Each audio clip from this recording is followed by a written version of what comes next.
You're writing this history now of your years in office.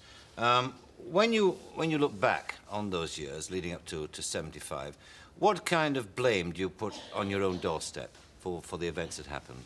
Oh, well, clearly I ought to have been more suspicious of some people, the various elements arrayed against us.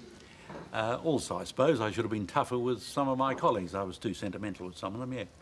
But with some of the remarks made about you, don't say you were too sentimental. There all kinds of things come up like... Oh, they would now. Compared with Malcolm, I was very soft. You were very soft. With colleagues, yeah. Yes. Yeah. But the words that are used about you at the time of arrogance, do you object to that term, or...?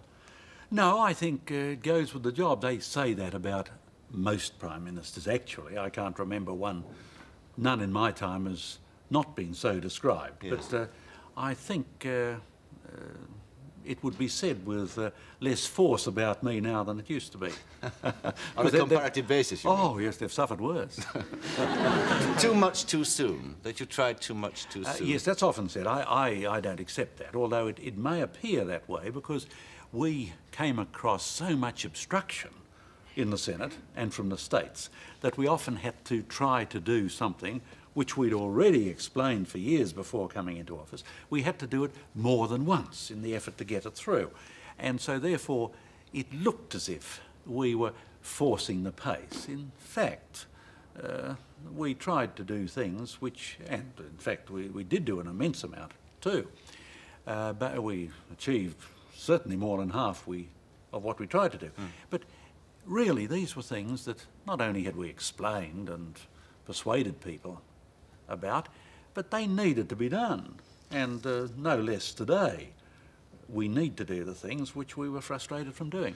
Did that period, which must have been very, very dramatic and traumatic for you, did it teach you anything about yourself, the events you went through? Well, as I say, I'd be more suspicious and I'd be more tough now. But what about do you find resilience in yourself? Because the world was suddenly pulled from under your feet. Well, I obviously must have a degree of resilience. I wouldn't have lasted this long. In Parliament either, I wouldn't have lasted so long if I hadn't been fairly resilient. That's true. I mean, I was able to make out a pretty good case for everything we did or tried to do.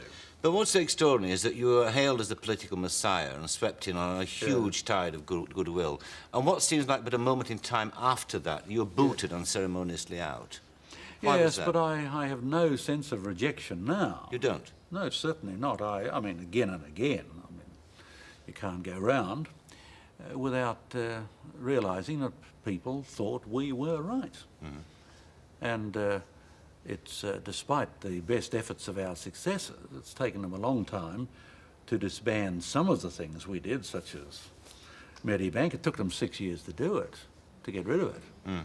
And similarly, the school business. Do you feel a long time there. Do you feel a sense of violation when something like Medibank goes?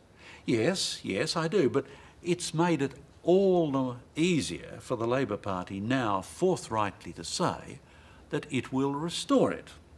And also, it's become more and more clear in the intervening years that the federal government, which spends more on health than all the state governments together, must get its foot in the door of the hospitals, which are the greatest consumer of government funds for health, if there is to be a rational use of those funds. It was difficult in our day to persuade people that the federal government had to have some say in the running of hospitals. People now realise it. Secondly, I think people now realise that Medibank was ever so much more efficient than this host of private bureaucracies which the private funds constitute.